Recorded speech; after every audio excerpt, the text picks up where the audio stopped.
This is video safety minute number 6. Procedures, are they making us safer? My name is TJ Larkin. Thanks for joining me. Just a real short review. Video safety minute number 4 was about rewriting corporate procedures, and I suggested you take them as they look now and translate them into communication best practice, and they would look something like that. I did not recommend that for business unit procedures because there's too many of them. And I recommended a much more small scale bottom up approach where each business unit took one procedure, improved it each quarter, submitted it to a corporate panel, got a pass or fail, and the best ones of those go into a sample book so that you're building a menu of ways for business units to improve their procedures. And that's my recommendation for the business unit ones. I want to just take a couple of minutes and talk to you about 2 pieces of research that I've read that are about procedures and safety. And I thought they were brilliant. I just think they're stunningly smart, and I just thought I would briefly bring them to your attention. The first is a book called Trapping Safety into Rules. Very provocative title. I think it's really interesting. The book is really about this word, I think they invented it, called proceduralization. And it's about turning everything into procedures. Their argument, Corinne Bider works in safety for Airbus, and Mathilde Bourrier is a sociology professor at the University of Geneva. And this book is a series of articles contributed by safety people in many industries, including oil and gas and railroads and aircraft manufacturing, et cetera. But they're all talking about the same point. It's a very focused book, and it's about proceduralization. And what they argue is that there's this incredibly strong tendency everywhere to turn everything into a procedure. And then they ask the question, well, is that making us safer?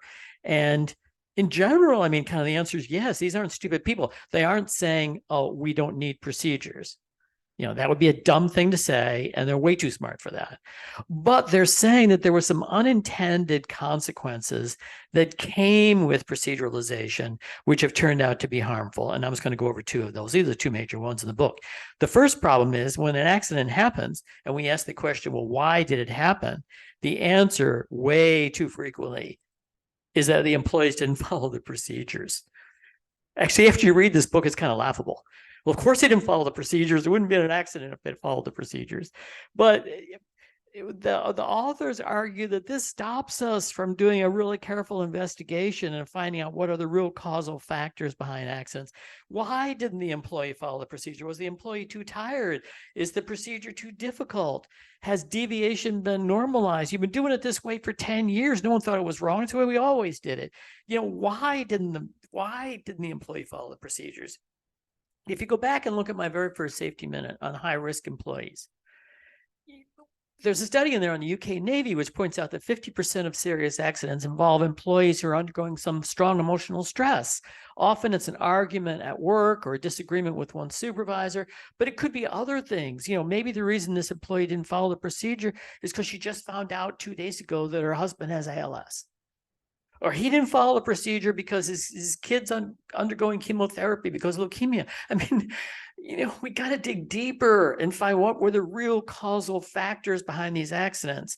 And what these authors argue is that this line here that employees didn't follow the procedure stops us from doing what we really need to do, which is to find the real cause.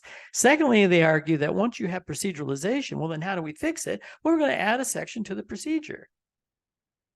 And I've already showed you the research on this. I did it in safety minute 4 and 5. I don't know if you remember the graph, but as procedures become increasingly complex, error rates increase. So when they had simple procedures, error rates actually declined. But when the procedures got long and complex, error rates actually increased. So fixing it by adding more sections to the procedure is actually associated with an increase in errors, not a decrease in errors. And so this is a thoughtful book about the dangers of procedures. And again, they're not saying we shouldn't have them. They're just saying that they've had some unintended consequences which have not made us safer. Second thing I want to show you, this is the final thing I'll show you. This is a wonderful study by David O'Hara, who's a professor at Otago University in New Zealand. And I think it's a really smart piece of work. So he does it with pilots, 162 pilots, both private and commercial. And he has them talk about what they called CFEs, which were critical flight events, which means you kind of thought the plane was going to crash, right? You thought the plane was going down. And then he asked the question, well, how did you get out of it? What did you do to get out of it?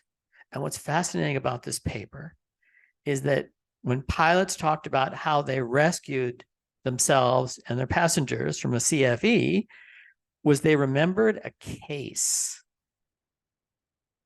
They didn't remember a procedure. They remembered a case. And so they remembered a similar thing that had happened to somebody else and a story that, in fact, they had been told. 50% of the time, they remembered a story that they had read that was written. But a full 50% of the time, they remembered a story which was merely told to them by another pilot. And in this emergency moment, what they relied on were these cases, not the procedures, but the cases. Now, this is in an airline. This is in an area piloting an aircraft, which is famous for procedures, right? The two most procedure tasks in the world are airline pilots and nuclear power plants. Like, these people are obsessed with procedure. I mean, obviously everywhere. But when push came to shove and they thought it was going to crash, did they remember? Oh, I remember the procedure. No, they remembered a case. They remembered something that happened in a similar pilot. Let me give you one quick example that he does in the article. I think it's quite good. There's a British Midlands flight where they, as he said, ingest big chunks of ice into the engine. And this has a very strange effect on the instrument panel, so that the engine that's bad shows good on the panel, and the engine that's good shows bad on the instrument panel. And so obviously the pilots turned off the engine that showed to be bad, and then the plane crashed because the engine that was showed to be bad was actually the good one, and the engine that showed to be good was actually the bad one. And when they turned off the bad one, they had no engine, and the plane crashed. Well, when this same thing happened to subsequent pilots, did they remember that the procedures have been changed? No, they remembered the crash.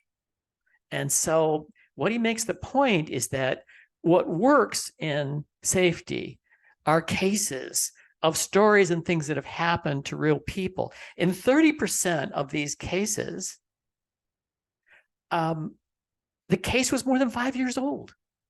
Now, if I have you read a procedure and 5 years later, I come to you and say, what did the procedure say? You're not going to have a clue. You're going to have no idea whatsoever.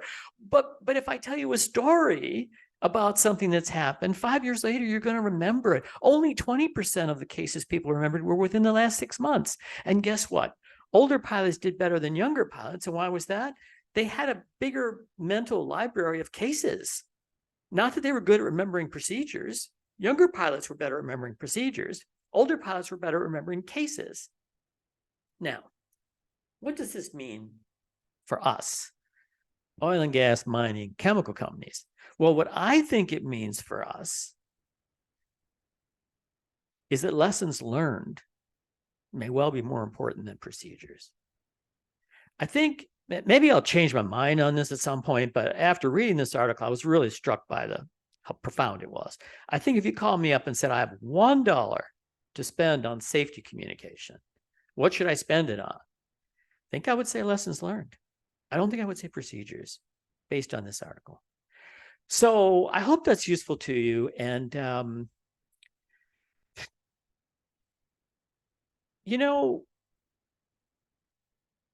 this is a bad time for our industries because we're seeing an increase in accidents. And I think it's sad because for decades and decades and decades, we've been decreasing accidents. And now we're seeing a reversal of that. I don't know, maybe it's COVID related. I don't really know. I don't have a clear explanation of why. But what I think I do have a clear explanation of is we just can't keep doing the same things. We need to become more experimental. We need to start trying more different things, trying more new ideas. And part of what I'm trying to do in these safety minutes is just give you some new ideas. What are some different ways, of looking at these things? So thanks so much. This is the end of procedures. I'm not going to talk about these anymore. I hope this is useful to you, and thanks for listening to me. I appreciate it.